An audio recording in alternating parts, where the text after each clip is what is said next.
Hello all, welcome to my channel पारा Info World. आज हम लोग डिस्कस करेंगे वीकली करंट अफेयर सितंबर 2020 का। और इस सीरीज़ का ये पार्ट 5 है, लास्ट पार्ट है इस सीरीज़ का सितंबर 2020 का। उसके बाद अक्टूबर का सीरीज चालू करेंगे। और एक कंप्लीट वीडियो हिंदी में है और सेपरेट वीडियो अगर आपको इंग्लिश में चाहिए तो वो भी अवेलेबल है, तो आप वो भी रेफ़र कर सकते हैं। एक एक बार ये वीडियो, एक बार उसका इंग्लिश में अगर देखा जाए तो आपको अच्छा रिवीजन हो जाएगा और दोनों का कॉम्बिनेशन अच्छी तरह से हो जाएगा। वो स्टैटिक जीके भी हम लोग कवर करेंगे जो कि काफ़ी इंपॉर्टेंट है। बहुत रिसर्च करके हमने ये क्वेश्चंस निकाले हैं जो कि हमारे हिसाब से काफ़ी इंपॉर्टेंट है एग्ज़ाम पॉइंट ऑफ व्यू। तो चलिए देखते हैं। तो वीडियो क्वेश्चन देखने के पहले हमारी आपके गुजारिश है कि आप प्लीज़ हमारा चैनल को सब्सक्राइब करके सपोर्ट कीजिए, तो हमारा भी थोड़ा मोटिवेशन बढ़ जाएगा। और लाइक कीजिए। और नहीं तो क्या होता है, वीडियो देखने के बाद अच्छा लगने के बावजूद भी हम भूल जाते हैं लाइक करने के लिए, इसलिए पहले ही लाइक करके रख दीजिए। और आपके फ्रेंड सर्कल को भी शेयर कीजिए अगर आपको पसंद आता है तो चलिए शुरू करते हैं। पहला क्वेश्चन, गैर संचारी रोगों के प्रसार को रोकने के लिए और नियंत्रित करने के लिए किस राज्य को संयुक्त राष्ट्र से पुरस्कार मिला है? मतलब ये क्या है, गैर संचारी रोग मतलब क्या है, नॉन कम्युनिकेबल डिसीजेस, वो कौन से वो भी देखते हैं। तो उसके लिए कौन से राज्यों को पुरस्कार मिला, तो केरला को मिला है। डी करेक्ट आंसर है, केरला। तो चलिए और इसके बारे में देखते हैं। केरला को अपने उत्कृष्ट योगदान, आउटस्टैंडिंग के लिए उसको ये अवार्ड मिला है 23 सितंबर 2020 को। संयुक्त राष्ट्र की एक इंटर एजेंसी टास्क फोर्स पुरस्कार है ये। इसकी घोषणा डब्ल्यूएचओ के महानिदेशक जो है टेड्रोस घेब्रेयेसस, उसके द्वारा ये अनाउंसमेंट की गई थी। और इसका नाम क्या है, संयुक्त राष्ट्र inter agency task force. Okay. अभी जैसे कि मैंने बताया कि गैर संचारी रोग मतलब क्या है, तो वो जैसे कि हृदय रोग है, कैंसर है, मधुमेह है या फिर फेफड़ों की बीमारी है, ये इनको बोलते हैं गैर संचारी, मतलब एक दूसरे से लगती नहीं है। तो जैसे कि फ्लू वगैरह है, मलेरिया, फ्लू जैसी बात है, सर्दी है, वो एक दूसरे से लगती है। जबकि ये डिसीज जो है एक दूसरे से लगते नहीं है, इनको बोलते हैं गैर संचारी रोग। और लगभग दुनिया भर में 70% मौत जो है ये इन रोगों की वजह से होती है। अभी नेक्स्ट है, विश्व बैंक के ह्यूमन कैपिटल इंडेक्स जो कि मानव पूंजी सूचकांक है 2020 में, भारत की रैंक क्या है? तो विश्व बैंक के में कौन सा इंडेक्स है, ह्यूमन कैपिटल इंडेक्स मतलब मानव पूंजी सूचकांक 2020, उसमें भारत की रैंक क्या है? तो भारत की रैंक है 116। डी करेक्ट आंसर है, 116। और ये रैंक इंडेक्स किसका है, तो विश्व बैंक का है, वर्ल्ड बैंक का है। 16 सितंबर 2020 को रिपोर्ट जारी हुई और 2020 में भारत का स्कोर 0.49 है, जबकि 2018 में 0.44 था, तो बढ़ गया स्कोर अभी। और यह जो 116 रैंक है वो 174 देशों से है। वर्ष 2018 में भारत की रैंक 115 थी, 157 देशों में से। तो अभी इस ह्यूमन कैपिटल इंडेक्स में शीर्ष 3 देश है, जिसका नाम है सिंगापुर, सेकेंड रैंक है हांगकांग और चीन, और थर्ड रैंक है जापान। नेक्स्ट है, किस राज्य में कोसी रेल महासेतु और 12 रेलवे परियोजना का उद्घाटन किया गया?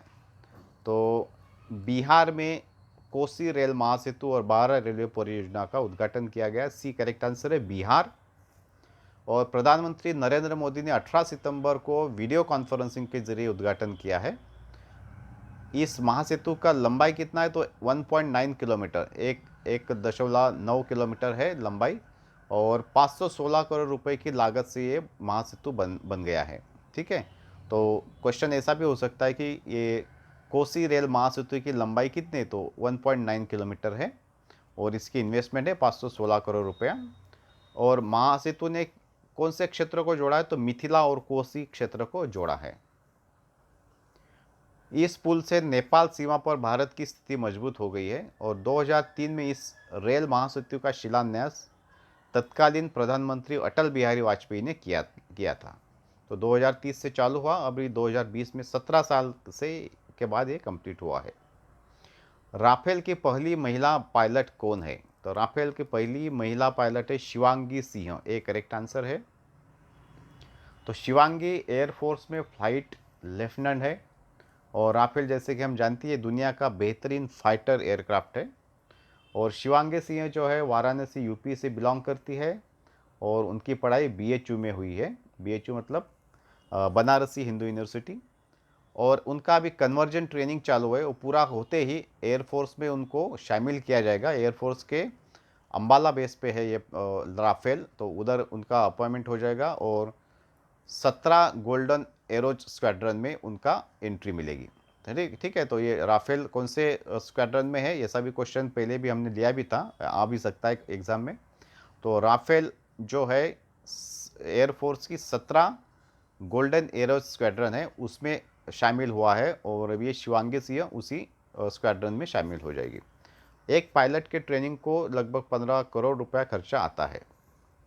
तो राष्ट्रीय तकनीक अनुसंधान संगठन NTRO के नए प्रमुख कौन बने हैं? तो NTRO के नए प्रमुख बने हैं Anil Dhasmana. C correct answer है। अनिल धस्माना कौन है? तो अनुसंधान और विश्लेषण विंग जो राव उसके पूर्व प्रमुख है। राव मतलब रिसर्च एंड एनालिसिस विंग, अनुसंधान एंड विश्लेषण विंग के पूर्व प्रमुख है अनिल धस्माना। उनकी अभी NTRO के चीफ के प्रमुख के लिए 2 साल की नियुक्ति हुई है। वह 1981 बैच के IPS अधिकारी है। और NTRO क्या करती है? तो तकनीकी खुफिया एजेंसी, टेक्निकल इंटेलिजेंस एजेंसी है, जो कि भूस्थानिक और सैटेलाइट तस्वीरों की निगरानी रखती है। सैटेलाइट से जो भी तस्वीरें आती है या फिर भूस्थानिक जो भी बातें हैं उसकी उनकी उन पे जिम्मेदारी है NTRO पे। अभी NTRO प्रमुख प्रधानमंत्री कार्यालय और राष्ट्रीय सुरक्षा सलाहकार के अधीन है। अभी आप मुझे कमेंट बॉक्स में लिख के दे सकते हैं कि राष्ट्रीय सुरक्षा सलाहकार अभी फ़िलहाल कौन है? तो NTRO 2004 में स्थापित किया गया था। थॉट्स ऑफ दिस वीडियो जो कि हमको काफ़ी सबको इंस्पायर करता है, मुझे भी इंस्पायर करता है।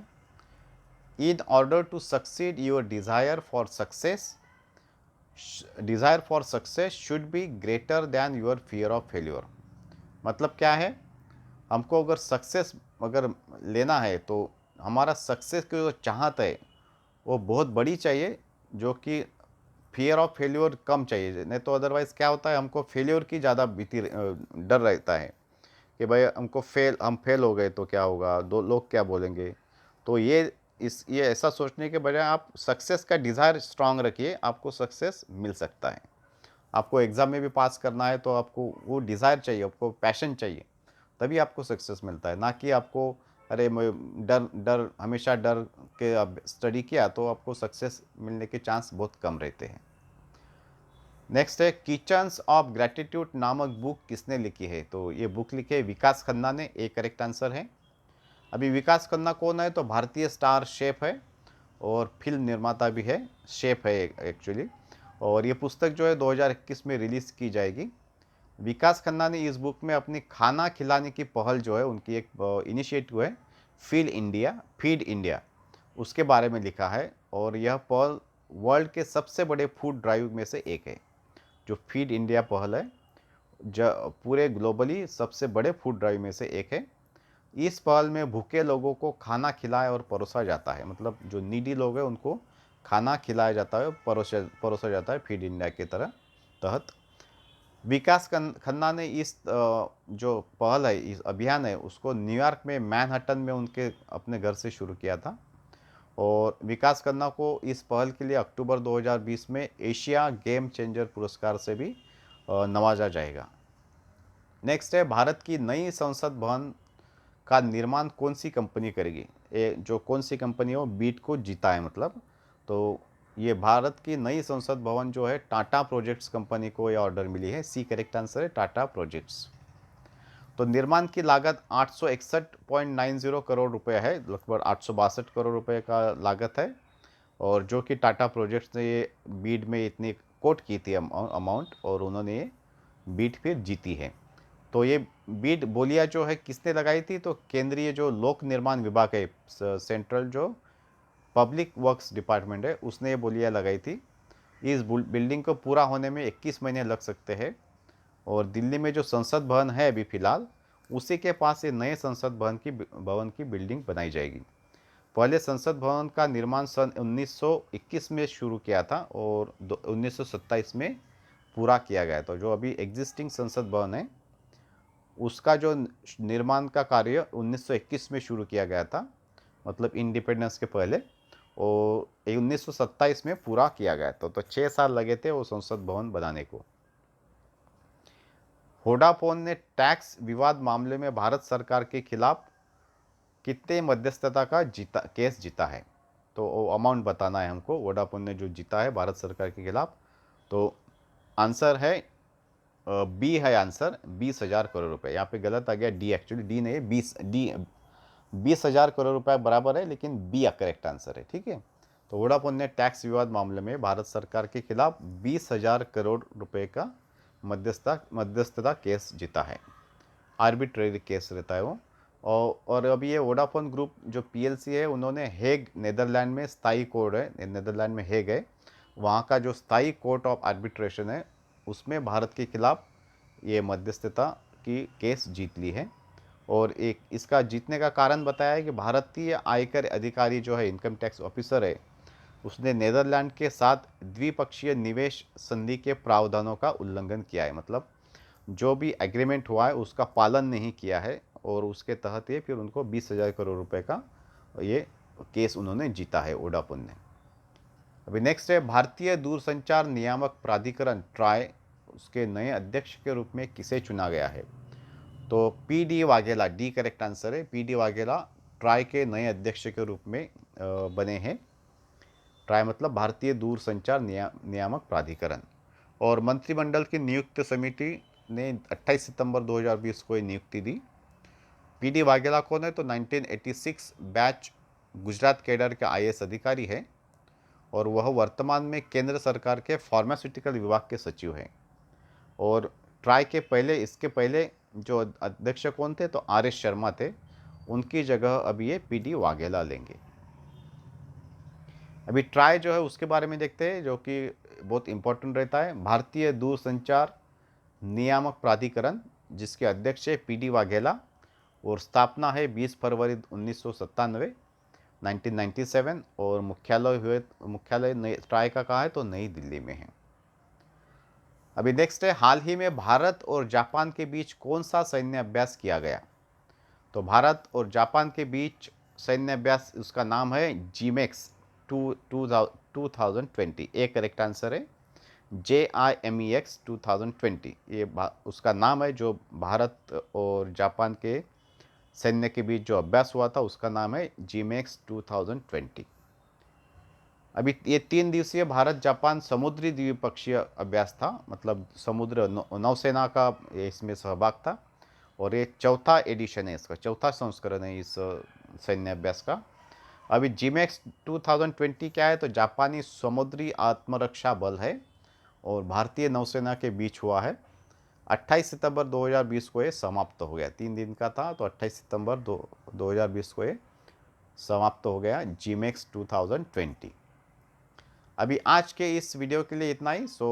जैसे कि हमने बताया, बहुत रिसर्च लगता है ये सब क्वेश्चंस ढूंढने को, इन्फॉर्मेशन लेने को। तो प्लीज़ हमको सपोर्ट कीजिए, हमारे चैनल को सपोर्ट कीजिए सब्सक्राइब करके, और बेल आइकन को प्रेस किया तो आपको नई इन्फॉर्मेशन ऐसे ही मिलती रहेगी। और प्लीज़ लाइक कीजिए, तो उससे हमारा मोटिवेशन भी बढ़ता है। और शेयर कीजिए आपके फ्रेंड सर्कल में, तो उनको भी फ़ायदा होगा और हमारे चैनल को भी बेनिफिट मिलेगा। So thank you very much.